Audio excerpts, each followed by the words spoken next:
the SAT matters, but maybe not as much as you think.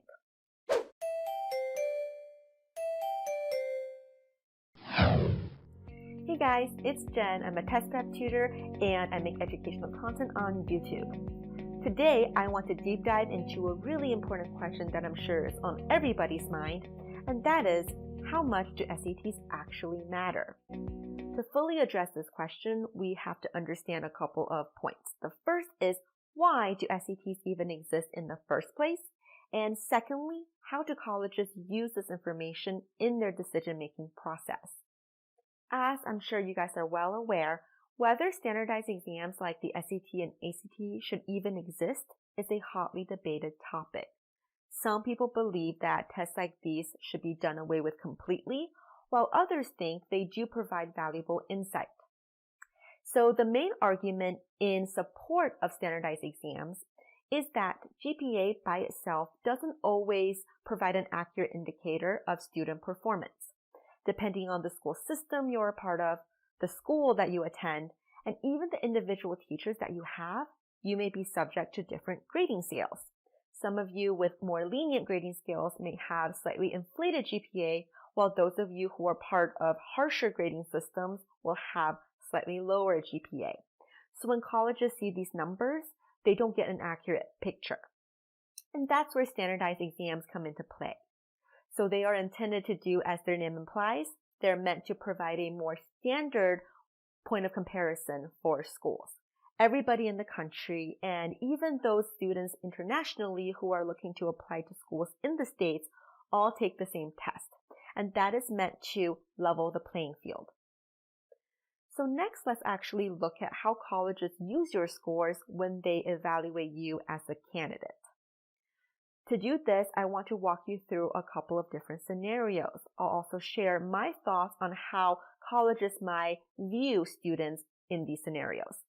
The first is a student with a lower GPA and a relatively high test score. Now, when colleges look at this candidate, they might be thinking, this student perhaps wasn't doing their homework or studying for tests, or maybe they were not motivated to apply themselves fully in a more formalized education system. But clearly, they are a good test taker with the fundamental skills that, a lot of colleges deem to be important. On the opposite end of the spectrum, let's look at a student maybe with a higher GPA and a relatively low test score. I do want to put a caveat here that depending on the school you're looking to apply into and your own individual goals, the relatively high or low test score is dependent. But to give you a point of comparison, I did want to share with you that the national average in 2020 for the SAT was around a 1050. Back to our scenario, we're now looking at a student with a high GPA but relatively low test score. What this might signal to colleges is that perhaps the student is a part of a more lenient grading system, so their GPA is a little bit inflated, or perhaps the student was taking classes that were not challenging enough and the lesser course load led to the higher performance. Okay, but the lower test grade may signal to colleges that they haven't yet mastered some of the fundamentals. As you can tell on the surface, neither of these scenarios is particularly ideal, and that is because they each draw negative attention to one aspect, one very important component of the application.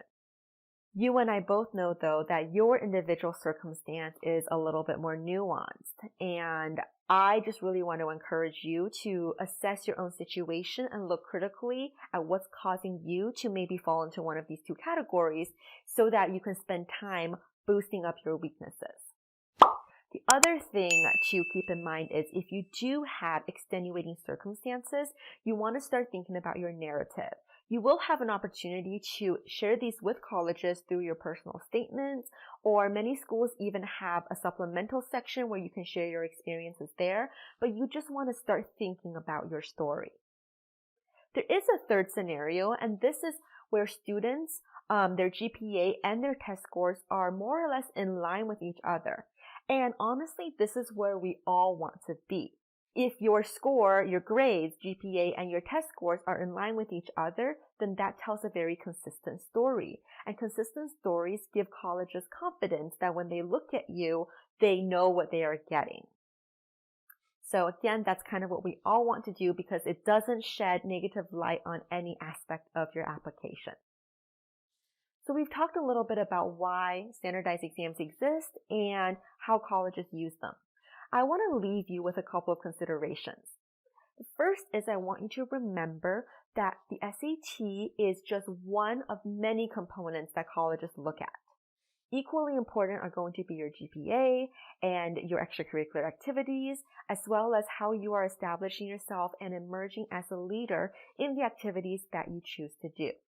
And to me, this is one of the beauties of the American education system, because colleges know to value different facets of your personality.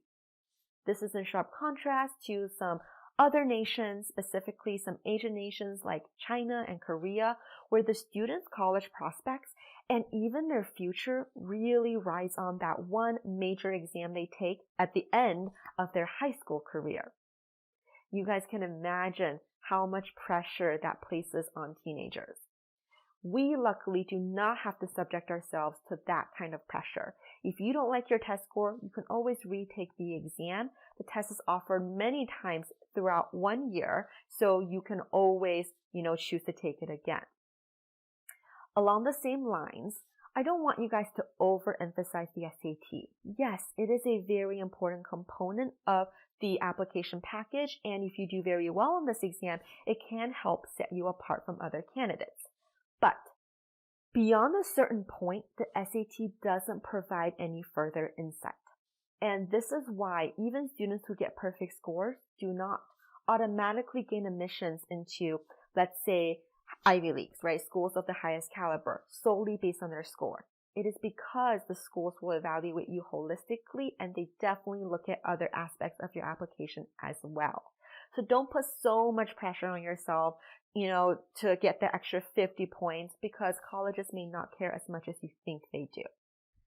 As a reminder then, your goal is just to do the best that you can and to shoot for, a score that is consistent with the messaging from your GPA so that it doesn't give colleges any reason to pause. I really hope you guys found that helpful. I also hope I didn't put myself out of business with this video. As an educator in the test prep field, all I want to do is to help you guys and push you to do the best that you possibly can while maintaining your sanity. If you like this video, give it a like and share it with everyone you know who may benefit from this content. Just want to remind you also to subscribe to my channel.